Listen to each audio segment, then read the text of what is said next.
আদায় করার জন্য সবচেয়ে আমরা আশ্চর্য হয়েছি তাদের সকলকে আপনারা মসজিদে নিয়ে আল্লাহ তাআলা আযজা ওয়া জাল্লা ফিল কুরআনিল মাজিদ প্রতিষ্ঠা করে দিতে পারে।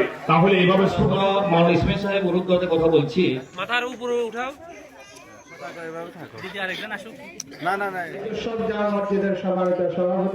আমি 2 মাস ইমামের পিছনে নামাজ পড়ে একটি সাইকেল পুরস্কার পেয়েছি। এতে আমি খুশি, আমার মা বাবা খুশি, আমার সমাজের সবাই খুশি। আমাদের ছেলে তোমার প্রতি যে কিতাব এবং কি 5 ওয়াক্ত নামাজ জামাতের সহিত আদায় করছিলেন এবং আমার থেকে খুব ভালো লাগছেন এবং কি 2 মাস ওরা 5 ওয়াক্ত নামাজ জামাতের সহিত আদায় করছিলেন এবং কি পরবর্তীতে যেন এই আহ্বানটা আরো যেন এগিয়ে যায়। কোরআনে থাকার কারণে যারা উৎসাহিত করছেন, কোরআনে থাকার কারণে আমি আমার কথা দীর্ঘায়িত করব না, তাদের আন্তরিক অভিভাবক সেক্রেটারি হবে এমন সদস্য সংখ্যা খুবই কম।